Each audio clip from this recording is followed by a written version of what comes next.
my pleasure to host today's session. Joining me are our program leader, Ms. Venora, and our experienced postgraduate counselor, Dushan and Fahar. As our life becoming increasingly connected through technology, understanding how people think, feel, and behave in a digital environment has never been more important. Cyberpsychology is an exciting and rapidly growing field that explores the impact of technology on human behavior and well-being. Today, we are privileged to have with us Ms. Venora, head of the School of Psychology at APU. Ms. Venora is our registered psychologist, academic leader, and a recognized expert in cyberpsychology. She has played a key role in establishing Southeast Asia's first Master of Applied Psychology in Cyberpsychology and has contributed to national policy initiatives, international research, and the advancements of this emerging field. I'm confident today's sessions will provide valuable insight into the programs, its unique learning experience, and the exciting career opportunities available in the cyberpsychology. So without further ado, ladies and gentlemen, please join me in welcoming Ms. Venora. Over to you, Ms. Venora. Perfect. Thank you so much, Jessica. Just a quick check. I'm audible and I'm visible. Just you can thumbs up if I'm able to. Yeah? Okay, awesome. So welcome everyone. Thank you for joining us. I know it's a Saturday afternoon, it's lunchtime, but y'all are here. And that goes to show a lot about what you want to know about the field of cyberpsychology. And we're happy to share that with you. So as Ms. Jessica mentioned, my name is Venora. I head the School of Psychology at APU, and cyberpsychology is really one of our baby program. We really are very passionate about this field, and especially passionate about bringing this field to Malaysia. So just a quick overview. This is what we're going to be covering today. Quite a fair bit, so do bear with me, but hopefully it will answer all the questions that you do have. Let me just minimize this so I can see. All right. So we'll be looking firstly at current trends, industry insights, all of what would kind of give you an overview about how this field is actually quite dominating across industries. Next, probably something a little bit more closer to home would be the program overview structure, how this program is going to be run, some of the key information like the skills, tools, and learning outcomes, intake study dates, the ODL delivery of the program, and also how we will be supporting our students. So these are some of the areas that we'll be looking into today. So let me first begin by telling you a little story about the current trends and industry insights. So why cyberpsychology and why now? Now, a lot of us may have heard this term, or rather we may be familiar with the concepts of what this term covers. For example, if we've got a child or a younger sibling or a younger cousin, we see very much how their lives are sort of intertwined with technology. Some of them can scroll faster than they can even, press buttons or know what needs to be done as soon as you hand them a device or an electronic tool. So this actually, from a psychology perspective, this speaks a lot about how human behavior is shifting completely because of how intertwined technology is in our lives. So if you look at the field of cyberpsychology in itself, it's actually not very new, but it is a very niche area. For example, in countries like the UK and US, programs as such has been run a long time ago. But here in APU, we are actually very excited to be the first university to bring this to Malaysia. A lot of things like social media, adolescent mental health, online scams, social engineering, cyberbullying, digital self-harm, the whole works have been discussed quite extensively, whether it's in media, whether it's in policy, whether it's in classrooms. And one of the key things that we're trying to do is to ensure that psychology has a space in all these discussions. A lot of times, laws are initiated, like social media ban for under 16 and all of those kind of things, but these are done based on the legal aspects. Psychology is hardly taken into account when these kind of laws and all of that are made. So this is what we're trying to do. We're trying to put psychology on the table. If you look at, for example, health apps, all of us to some extent are tracking our physical health in some way or another, whether it's steps or whether it's your sleep rate or your breathing, your oxygen, whatever it is, we do track our health to a certain extent. Now, all of this is intertwined because as you know, with physical health, there's a mental health element attached to it quite often. So a lot of times we sometimes have unexplainable aches and pains and whatnot, and we don't know what's happening. But when we look at the background of our lives, it is, stress induced, or maybe it's a tight deadline that we're working on and things like that. So it does go hand in hand. And as psychologists, we need to be looking at how do we track mental health in this digital health environment. So next thing is cybersecurity. Now, most of us, we look at all these kind of passwords and protection that we do for our online behavior. But it's 2026. Until this year, the top issue with cybersecurity data breaches, for example, is still human error. So how do we actually look at the human behind the screen? How do we understand them? How do we help them? How do we help cybersecurity experts, banks, tech firms who have all these sophisticated technology actually produce something that addresses human behavior? So I'll show you a little bit of snippets from the news about what's been happening around the world. And these are headlines that are not new to us, regardless of which part of the world that we are in. For example, smartphones and social media destroying children's mental health, causing adolescents to be more distant from people, even adults, for example. What is our idea of relaxing when we doom scroll or when we're just scrolling aimlessly? So all of these human behaviors have shifted drastically with the involvement of technology. So those are certain things that as a cyber psychology researcher or someone with the knowledge, we're looking to understand how do we address this? How do we look at things like the impact of social media on mental health, whether it's children or adolescents or even adults? And naturally, with the pandemic, even though it's been kind of 6 years after the pandemic, we can't disregard the fact that the sort of the norm that happened during the pandemic is still having its effects on human behavior right up until today as well.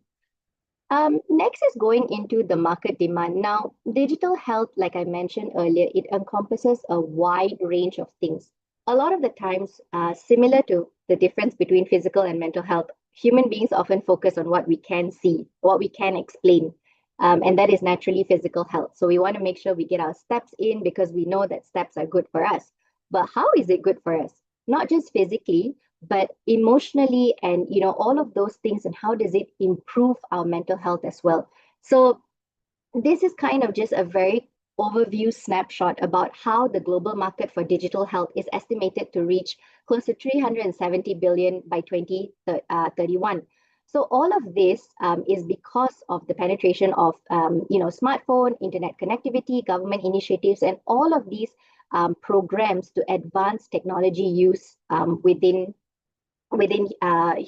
human being in that sense. So there is a shifting tendency towards healthier lifestyle, and this essentially because again of COVID-19, it did accelerate the growth in digital health markets. So all of these things shows us that there is a boom towards digital health, and this covers, while predominantly it covers physical health, those who are in the mental health space as well. This is something that we need to look towards the future. Now, these are some of the social trends, again, not unfamiliar to us in different parts of the world, whether you sit in Malaysia or in the UK or in Ghana or wherever you're in. These are social issues that are happening, and it's becoming even more rapid because of technology. See, previously, when you talk about bullying, a lot of times the victims of bullying are able to sort of escape this environment simply because they can leave the environment, physically leave the environment that this bullying is happened and go to another space where whether it be changing schools, changing universities or whatever it is. But with technology, it is essentially impossible to escape this phenomena. And a lot of people, a lot of young people especially, are going through it in spaces that they find comfort in, whether it's their homes, spaces that are supposed to be secure to them. Digital self-harm is actually not a new phenomenon. The first case was actually reported way back in 2013. And a lot of times when I talk to people, when I talk to parents, they're still unaware of what this phenomena is. It simply is a cross between cyberbullying and self-harm, but the difference is that the victim, or sort of the person, actually does it to themselves. They sort of bully themselves online. And there's a lot of research covering why this is done and all of that. And this is where people with the cyber psychology knowledge and expertise would come in to actually do the research to understand the behavior. It's all about that. If you don't understand why certain things are happening, it's going to be hard to find solutions or ways to mitigate this. So these are, again, I've shown some statistics or some newspaper headlines from Malaysia, but across different parts of the world as well, these have been ongoing. Now, scams and frauds, again, it's something that I think every other week we do see it in newspapers, or we do see it in online spaces, because it has no demographic. It doesn't matter if you're from the older generation or from the younger generation, if you've got head knowledge or not, everybody is susceptible to it, because the way that sort of scammers work is on the psychology of people. If you come in with that authoritative figure, or that figure of authority in that sense, we're all naturally sort of brought up to listen to authority figures. There's also that sense of urgency. Oh, you have to transfer X amount, you have to pay back income tax by this particular deadline, otherwise you'll be fined or you'll be jailed. So it's that sense of urgency that they play with you. The third thing is also sort of herd behavior, as we call it, as we know the term, where if everyone is doing it, it must be okay. It must be legitimate. There's like 20,000 followers on this Instagram account. It must be real. There's so many people following it. But these are all simple behavioral traits that we do, realizing or not realizing, that causes these kind of scammers to actually use it for their advantage. So again, the understanding is very important. Then there's these new things that have come about, which is parasocial AI relationships. Now, we may be familiar with it, we may not be familiar with it. I know people who have outrightly admitted that they've got different, social AI relationships, or different characters for different needs. For example, like, oh, this is the very caring one.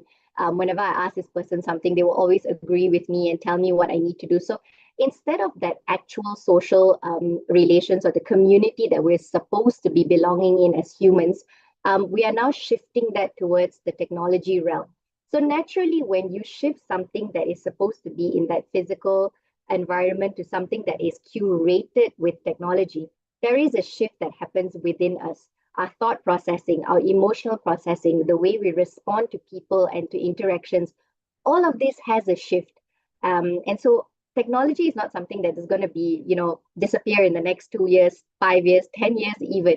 It's here to stay for some time. And it's up to us to see how we can sort of, merge together with technology by understanding. So that's just to give you kind of an overview about this field. There's honestly a lot more that we can talk about, a lot more that I can share, which I'll be happy to do if you connect with me later on. But for the purpose of this webinar, we're focusing on, just to give you an overview and going through the program in itself. So the program name is Master of Applied Psychology in Cyberpsychology. So the name in itself is very clear, very straightforward. It is an applied psychology program, which means that whatever skill sets that you learn, it is very much going to, in a psychology sense, how you would understand it, it is going to be very much research based. So you're going to apply these skill sets in different areas that you will be working in, or that you want to take it back into. It is a dual award. There's an option for a dual award. So if you're opting for a single award, that's just APU Malaysia. Otherwise, it's APU and DMU. And I'll explain the dual award process in a little bit. So it's 45 credits. You've got 10 modules, 8 core and 2 electives, and this includes a practicum and a research project. Again, I'll take you through this a little bit more in detail later on. The format is online distance learning, which means that you can enroll into the program and study from any part of the world. And it's specifically designed in that way because we know that this field covers more than just Malaysia, more than just Southeast Asia. In fact, if you look at the UK and the US, they've already got programs as such. So it's about time Southeast Asia gets on board with it as well. Our intake date starts on the 30th of October. And this program was actually developed in very, very close partnership with our colleagues from the Cyberpsychology Research Group who are based in University of Sydney, Australia, as well as our colleagues from the Montfort University in the UK. So applied by design, meaning that there is a supervised practicum and also a research project that is embedded within the program in itself. So this is what I meant by a dual degree program. So you've got your APU award, but if you opt for the dual award program, you will receive two certificates as well as two separate transcripts, one from APU, one from DMU. And both of these degrees are recognized locally as well as internationally. And I also want to highlight the key thing about our dual awards is that you are not just getting the degree and the certificate as is. During your course of your program, when you're doing your assessments, when you're doing your content and things like that, it does get sent to the UK for them to moderate it, for them to verify it, and to say that, yes, you are meeting the standards of a UK qualification for that matter. So the standard of which we offer the program in a dual award manner is, it meets all the requirements in that sense. Okay, so as I'm going, feel free to drop your questions in the chat. I know the APU postgraduate team will be responding to you, and I'll also happy to take questions towards the end. But I just wanted to say that if you have any questions that you think of right now, just drop it in the chat. No worries at all. So these are the modules that we will cover throughout the program, and I'll show you the structure in a little bit. Now, what you see as core modules are basically coursework related modules where you'll have to do them. You've got assessments and things like that. You do have, in 2 semesters, you will have elective options. You can choose between them. And then for your research project, we will be assigning a supervisor, and it can be in any area of cyberpsychology that you're interested in. Naturally, you would have to complete all your modules before you start your research project because you'll need to have an idea of what area you want to do it in. And for your practicum, because this program is designed in an ODL manner and it's meant for working professionals, you can actually do it in your existing workplace. Your practicum's academic supervisor will work alongside with you to see how we can actually incorporate some of the skill sets that you learn during your program into your existing place, because that's the beauty about cyberpsychology. That's the beauty about psychology in itself. It is very, very versatile. It is almost impossible not to find a field that doesn't apply the principles of psychology. Yeah, I would say almost impossible. Not impossible, but almost impossible. So that will be the academic supervisor's role together with the student to see how we can look at the workplace that you're existing in. So that would mean that if you're working, whether full-time or part-time, you already have a space, you already have an area. But if, let's say, for example, you don't have a job yet, we will also work with you to see where you can be placed during that practicum period. So again, don't have to worry about all of those. So this is basically how an ODL study plan flows. It is a modular pathway, which means that you will be doing one module per block, and the block is for 8 weeks. So a typical week looks at guided reading material, recorded videos or lectures, and also live consultation sessions. Now, how often these consultation sessions are and all of those very much depends on the modules that you're doing. Take, for example, research methods and statistics under block 2 and psychometric testing under block 6. You will have more frequent face-to-face sessions that are set up for you because these are more technical modules. Whereas something like the elective module, like deception or consumer media, those will be less frequent. Now, in terms of these face-to-face sessions, these are classes that we've designed as a consultation session, which means that, say, for example, you are in another part of the world and you are not able to attend that particular class, no marks will be penalized. You don't have to worry about that because it is more of an optional space for you to come and meet your classmates, for example, to meet your lecturer for that module and to just have that human interaction, because otherwise you'll feel ODL programs can sometimes be a little bit lonely. It's like, if anyone remembers studying during COVID time, kind of feels like that. So that's why we've designed these live consultation sessions for you to just come and have a chat about the things that you've learned over the last couple of weeks. So these consultation sessions will happen quite frequently throughout the 8 weeks. And then as I've mentioned earlier about the practicum and the research project as well. Now, this is a snapshot of the timetable for the intake that is commencing on 30th of October. I think for those who are keen to know a little bit more, we can go through that a bit in detail. But this is generally how it will work, where you'll have your classes, you'll have assignment clinic, and then submission of assignments and examination. Now, these are some details. So classes will be conducted in an asynchronous mode. So what does that mean is that for primary of the module, you will be going through the lessons in a guided manner on the Moodle system. So we will tell you, okay, for the first week, these are the readings that you need to do. These are your checkpoint questions. And then when you come for the consultation sessions, because it's a master's program, postgraduate level, we do expect students to have some form of independence, that you've completed all that you need to before you come for the consultation session, so that there is an opportunity for you to discuss with your classmates or for you to even ask questions to your lecturers. So that is how it will be done. Online meetings and consultations, everything will be set up via, so APU uses Microsoft Teams, and that will be set up via the module instructor as well. Your classes will happen on weekdays at night, and we do follow Malaysia time, which is why we've said that it's not a mandatory that students have to come to class, because we do understand time zone differences and things like that. But just for reference, it is 7 to 9 p.m. on weekdays, and between 10 to 12 p.m. on Saturdays, or 2 to 4 p.m. on Sundays. So it varies across different classes in that sense. Examinations usually will happen on Saturdays, just to accommodate working professionals everywhere. So we will not have it on weekdays, regardless of whether it's at night or in the morning or whatever. We will not have it on weekdays. So just a couple of disclaimers in that sense. The schedule will change if there is a need for it, but everything will be communicated way ahead of time. For now, with our first intake, this is pretty much locked in.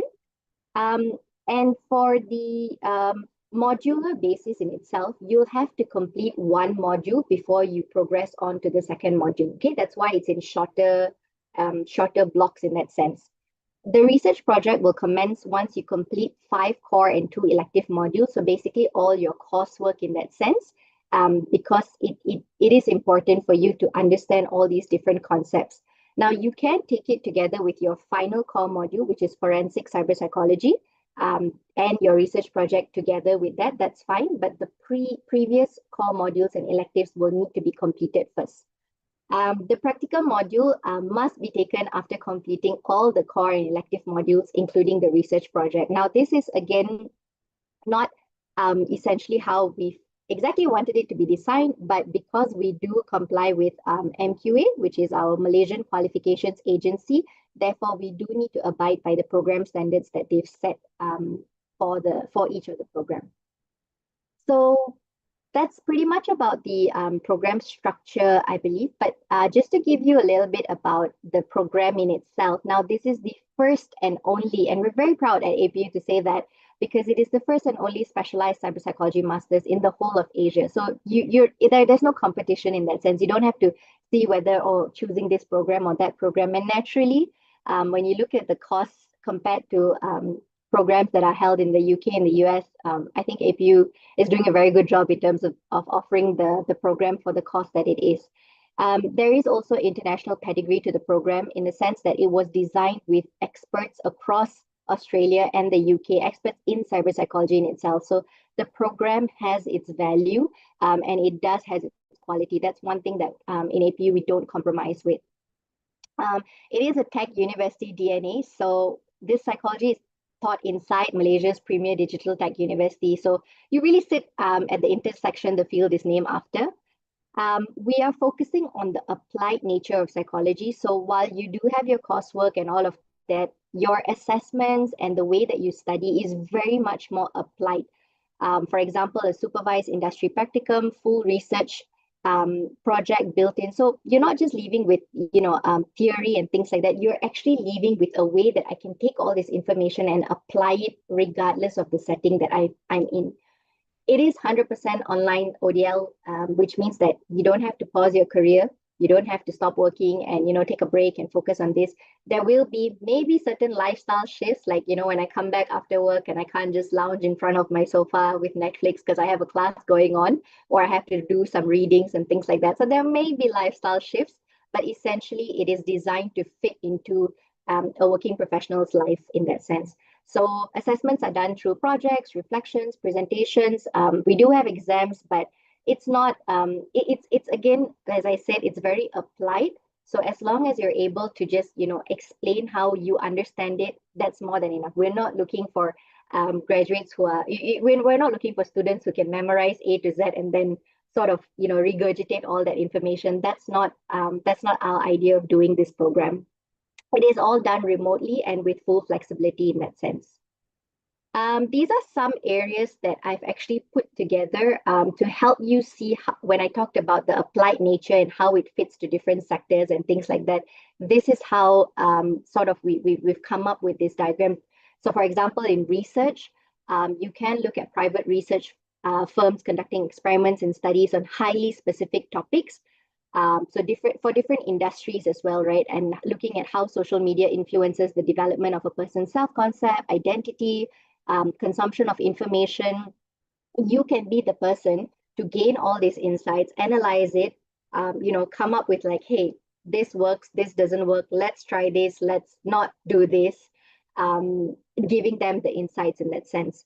Also in therapy, in consultation, UX designers, for example, a simple thing like designing a website does require the understanding of human psychology, because at the end of the day, when you design a product, it is not a product for just a product's sake. You are designing a product for human beings to use it, to consume it, to watch it. So what more than needing to understand human behavior, right? And how we, if something is going to be super complicated, it is likely we're going to not do it. Take, for example, terms and conditions. I think it is specifically designed to be super complicated using very, very high-tech jargon and words and things like that, because it is designed for us to just scroll through and accept, right?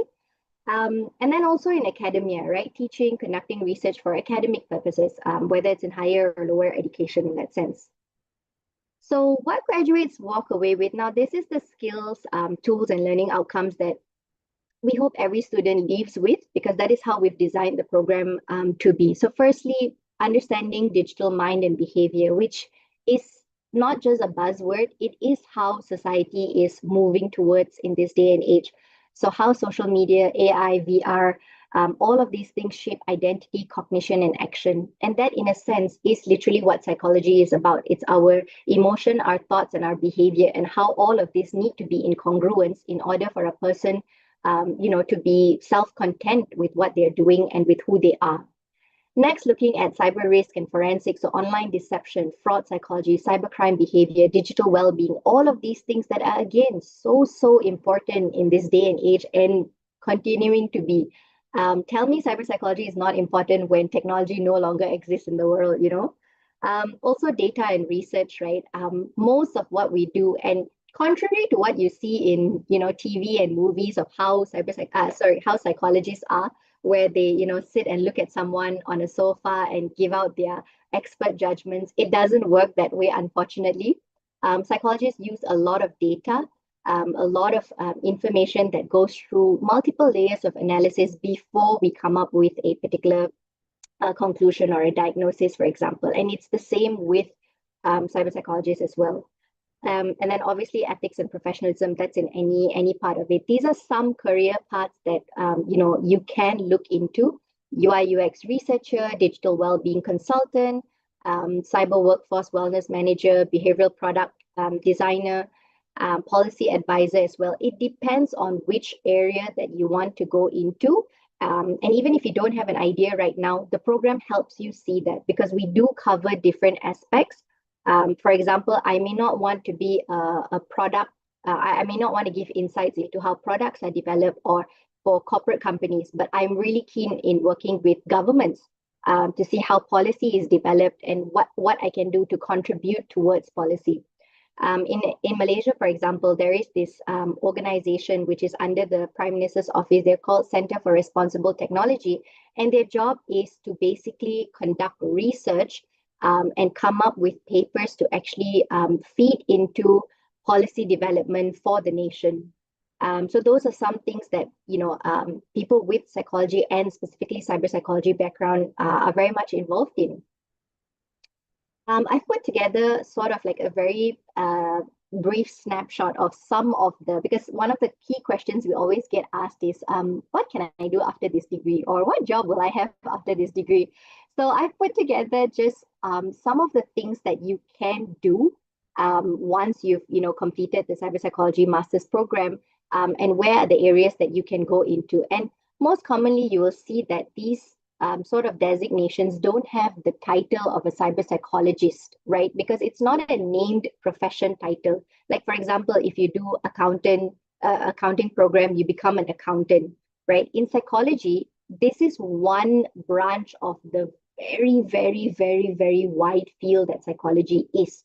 So more than just the title in itself, what we focus on is the skill sets that you learn and the areas that you can go into. So based on a previous discussion, I've put together sort of keywords for careers that will hopefully be helpful, because most employers don't advertise cyber psychologists as the job title. Instead, the graduates fit into these roles where understanding human behavior in digital environments is the key requirement. So again, these are some of the sort of highlights or keywords that you can look for. And I do encourage you to just go out there on Seek or Job Street or whatever portal it is that offers jobs, and then put this in and see what pops out. I do guarantee you there will be roles that are already out there. So the title may not say cyber psychology, but the work often involves understanding and improving how people use and experience technology. So cyber psychology graduates are hired for their expertise in people, not just psychology, but how people behave in digital environments. And that's kind of all the skill sets that you will need are embedded into the program in itself. Looking at student support, I know this is one of the key worries or concerns about students who are learning this or who are enrolled into programs which are an online distance learning program, because what happens when I've already enrolled? Will I still get this kind of face-to-face interaction and all of these kind of things, right? Natural questions. So every student, and this has been a policy in APU since the very get-go, every student is assigned a dedicated academic mentor from their first semester. And this academic mentor will be with them throughout the completion, which means anything program related, any pastoral care and support, your academic mentor will be there for you and with you throughout that entire time, regardless if you're a foundation, a diploma, a degree, or a master's student, physically on campus or online in some other part of the world. You will still be assigned an academic mentor, and the mentor is from the school itself. The reason why it's designed that way is because it's a lot easier to connect in that sense. All materials and everything, we will be using a Moodle platform, and it's one singular platform. So everything, you don't have to learn, 5 different platforms or whatever it is. It's all in one platform that you can get access to all your course information from. We've got full digital library access. And for the Dual Award students, you don't just have access to APU's library and e-library and things like that. You also have access to DMU's library, which is the Montfort University in UK. You also have access to their library. We do have a named program team.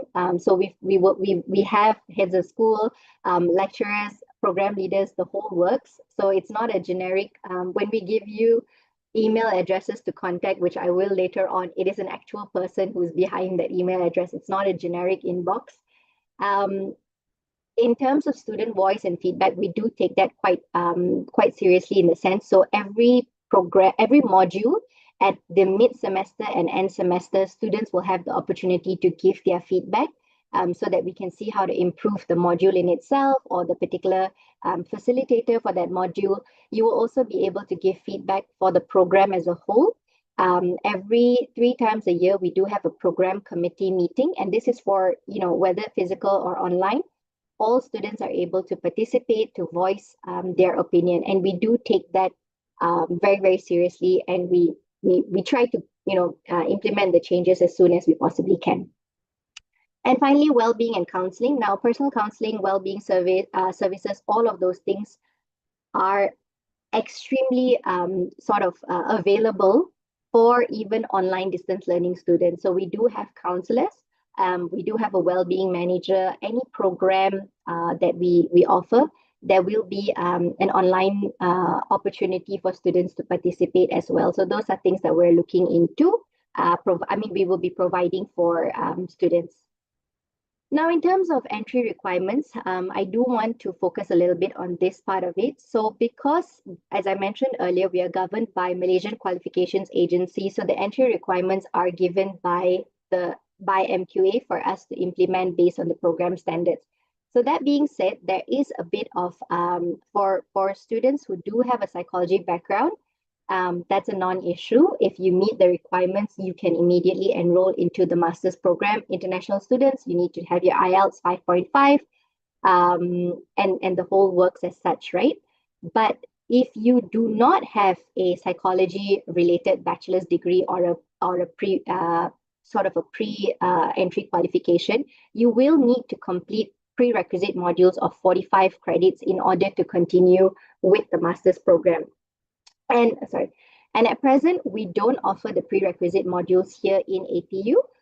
So if you do need help or you do need any guidance, do reach out to the team. We'll be able to support you in that sense. But this is something that I do need to highlight, the difference between those who have a psychology degree and those who don't have a psychology degree, because predominantly this program, it is a psychology-based program, which means that there is a requirement to have the skill sets and sort of the knowledge at the undergraduate level before you progress to the master's level. So just, sort of to wrap up so that we can leave time for questions, just to show you a snapshot that APU is already paving the way in cyberpsychology for national agenda. So this year in May, we did host the first cyberpsychology symposium. We've got the gentleman that you see on the screen. He's Professor Andrew, who's our adjunct professor from the University of Sydney, who's worked very closely with us for this program. And the people that you see in the room span across different industries, different universities. There were people that we had to limit the number, but there were people that literally came up to say thank you for having this platform. So we know that cyberpsychology is very much needed in Malaysia and the surrounding region as well. So we're glad that we're able to provide that platform, and we hope that you would be able to be part of that platform as well. So your next steps now: intakes, fees, how to apply. As I mentioned, ODL 100% online. We do commence our intake on the 30th of October. That is the fee that you have. If you want to speak more about the scholarship programs and what are your payment options and all of those kind of things, I'll show you the program team in the next slide, and you can reach out to any one of them. Naturally, these will be the documents that are required: your bachelor's degree, transcript, resume, the whole works. You can take a screenshot of this slide as well, but I'm very sure the program team will be able to help you. So earlier, Miss Jessica was the one who sort of introduced this webinar, so you can reach out to her or anyone that you see on the screen. As I mentioned earlier, in APU, you don't get generic inboxes and things like that. You get actual people who will be able to help you throughout, whether it's before you join, and then once you've joined, it will then be the school's responsibility to ensure that you are well taken care of throughout the whole duration of your study. So yes, I will stop here, hopefully with enough time. Yeah, okay. For any questions.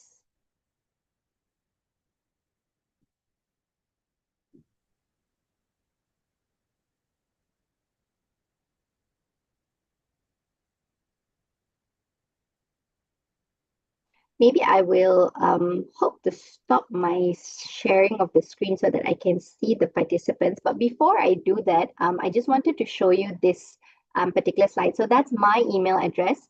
If you have any questions, any queries, or you just want to chat about cyber psychology, the field in general, I am more than happy to have that conversation, whether it's online, in person, if you're coming to visit the campus, whatever it is. So please take a picture or a screenshot of the email address. I'll be happy to chat with you. And that's also Miss Jessica's email address. So maybe I will stop sharing. I'll give you like maybe 5 seconds if you're still taking it down. And then I'll stop sharing just so that I can see the participants, because right now I just feel like, okay, so let me stop. All right, I think there's some in the chat. I'm not sure if that's been answered. Okay, oh, it's just Dushan and Jessica, perfect. Okay, so I will hand it over to you, Jessica, maybe to facilitate the Q&A part or anything else that So, Ms. is your. Venora, yeah. Dushan, I hand over to you for questions. Is there anything from the YouTube? We do not have any questions so far. But again, just to mention to everyone who's here and who'd like to apply and see your eligibility for the program, we're here. And then we can have a one-to-one counseling as well. Ms. Vinora is here as well. Documents that you have to provide would be your bachelor's certificate, your full transcript.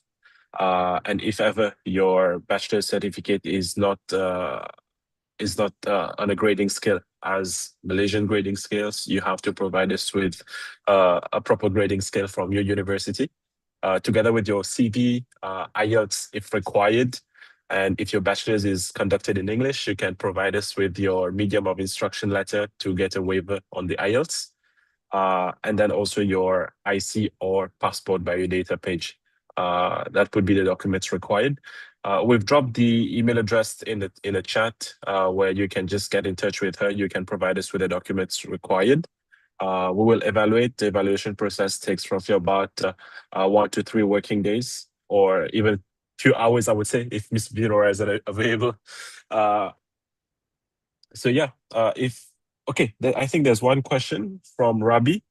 Any part-time opportunities during post-graduation?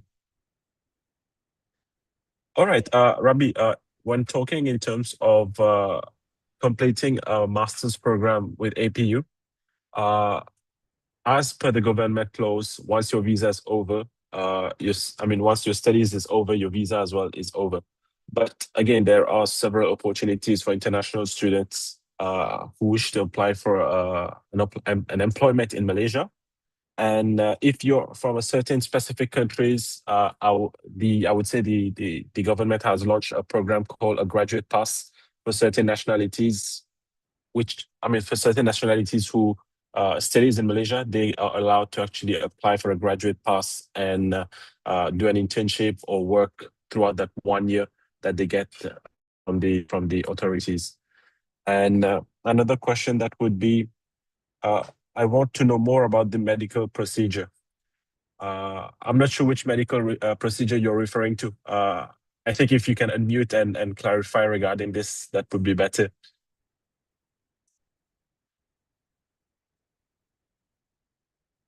Is it the medical procedure regarding the application of the visa are you referring to?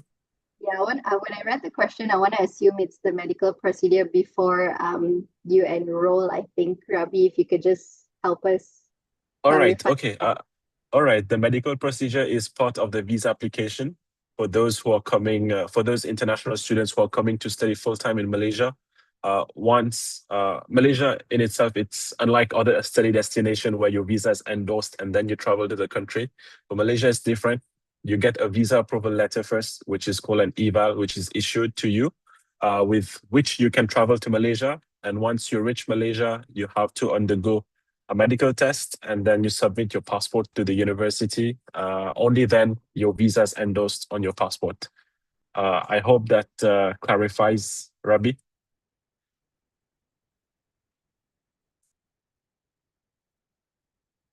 I'll assume yes. Any other questions that we have? Please do not hesitate, guys. Miss Finora is here. And any question regarding the program, any question regarding admission, enrollment. All right, one question.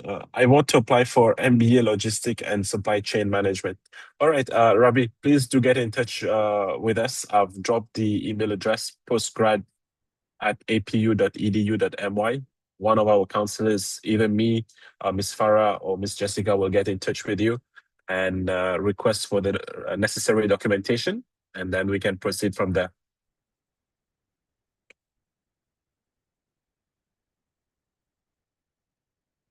All right, Rabi, I think you've dropped your email address as well. We'll get in touch with you. Thank you. Any other question?